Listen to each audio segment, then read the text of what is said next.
Bom dia, boa tarde ou boa noite, né? Eu sou o professor Cleivson, estou gravando esse material complementar para a turma do quinto ano, tá? É o material complementar do capítulo 1, unidade 1 do primeiro bimestre, tá? Ele é intitulado Passeando pela Arquitetura, tá?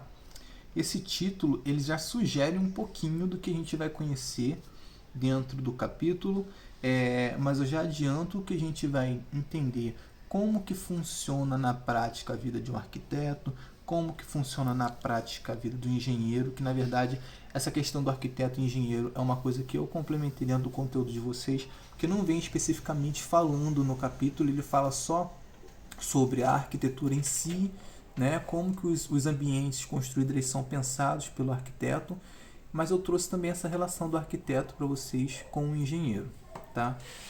Primeiramente, a gente precisa entender que quando a gente olha para um prédio construído, por trás daquela construção, o termo ambiente construído ele é muito utilizado por engenheiros e arquitetos, tá? Então, por trás dessa construção tem todo um projeto, né, que ele é baseado numa relação entre o arquiteto, o engenheiro, o mestre de obras e vários outros profissionais da construção civil que chegam num único resultado, que é aquele prédio que a gente estava vendo, né? O prédio, uma casa, um parque, né? Tudo que demanda esse conhecimento técnico dentro da construção civil. Então, passeando pelo parque é um capítulo que ele vai falar sobre essa relação, tá? E no final eu vou apresentar para vocês novamente Oscar Niemeyer, que é um arquiteto carioca brasileiro, né? De muita expressão dentro da arquitetura brasileira e mundial, com alguns projetos dentro da Europa bem importantes, né? E um contato bem importante também com outro arquiteto que eu vou citar para vocês, eles agora no final desse material complementar, desse vídeo.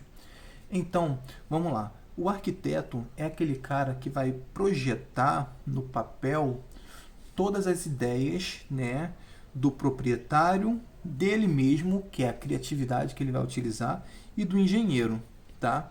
Ele vai fazer uma planta baixa, né, que é uma planta descritiva, é um desenho que descreve cada parte da construção. Por exemplo, se eu for fazer uma casa, eu tenho que fazer uma planta baixa dessa casa, e aí eu vou ter que mostrar onde fica a sala, onde fica um quarto, um banheiro, a suíte, a varanda, a disposição dessa estrutura dentro de um terreno que é um todo da construção, que precisa também ser representado, porque precisa fazer as coisas com proporcionalidade. Então, para fazer essa planta, ele utiliza alguns materiais, como lápis, borracha, os esquadros, o transferidor, o metro, a régua, que são materiais comuns à vida de um engenheiro, de um arquiteto, né? Ele vai produzir essa planta baixa, ele vai mostrar para o proprietário da construção, ele vai mostrar para o engenheiro e eles vão entrar no senso comum para saber se aquilo está bacana ou não, até mesmo nas medidas das construções. Fazendo essa planta baixa, ele vai fazer a planta humanizada. O que é a planta humanizada? É aquela que, ao olhar, a gente já identifica que cada estrutura está no seu devido lugar. Por exemplo, se a gente olha uma planta por cima, planta é aquele desenho da casa, da estrutura da casa, a gente tem que identificar onde cada estrutura da casa está, cada cômodo está. Geralmente as plantas humanizadas elas são utilizadas por corretoras quando vai vender um apartamento de um condomínio, vai vender uma casa, e as pessoas, para entender como que é a divisão das casas, tem a planta humanizada. A diferença da planta baixa para a humanizada que é assim: a planta baixa ela tem as medidas dos cômodos e só as divisões, né? as estruturas e proporções da construção. A planta humanizada ela tem as estruturas e tem os elementos que ficam dentro da casa. Por exemplo, você tem a vista aérea do sofá, do fogão, da geladeira, de uma mesa. Ela mostra, tem o desenho dos pisos, né, os azulejos. Ele mostra pra gente o que é o que cada estrutura representa ali dentro de uma construção. E por fim, o arquiteto ele produz a maquete, né? A maquete é um elemento de estudo também muito pertinente dentro da profissão do arquiteto, porque ela mostra em miniatura como que a construção vai ficar de uma forma geral no término da obra.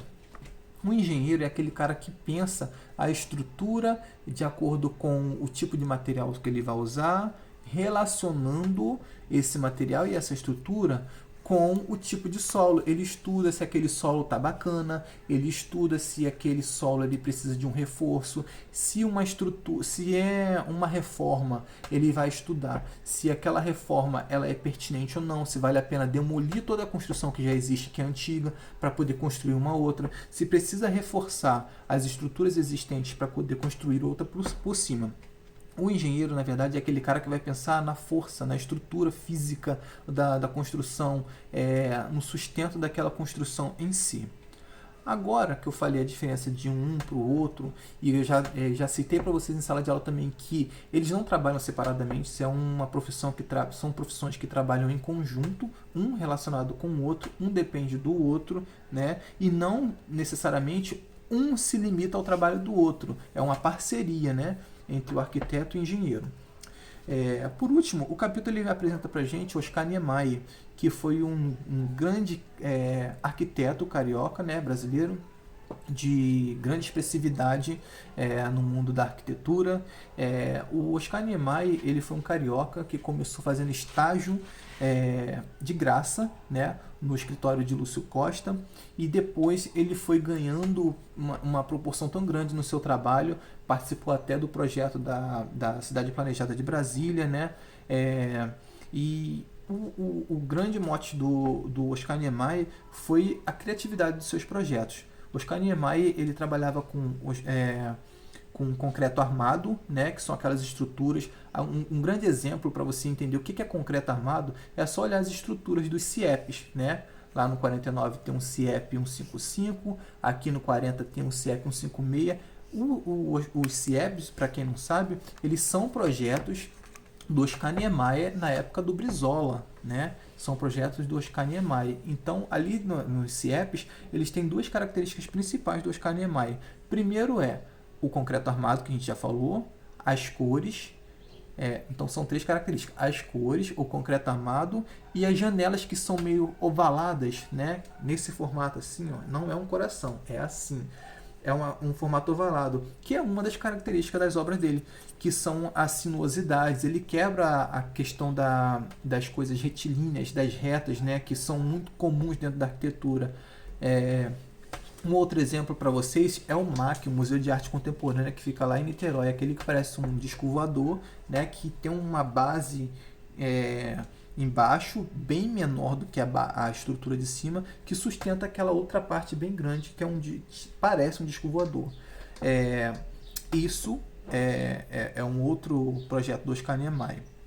Então, só para recapitular aqui para vocês de características, o Oscar Niemeyer ele trabalhava com muitos vidros para ter uma vista panorâmica. Ele trabalhava com concreto armado, cores neutras e quebrando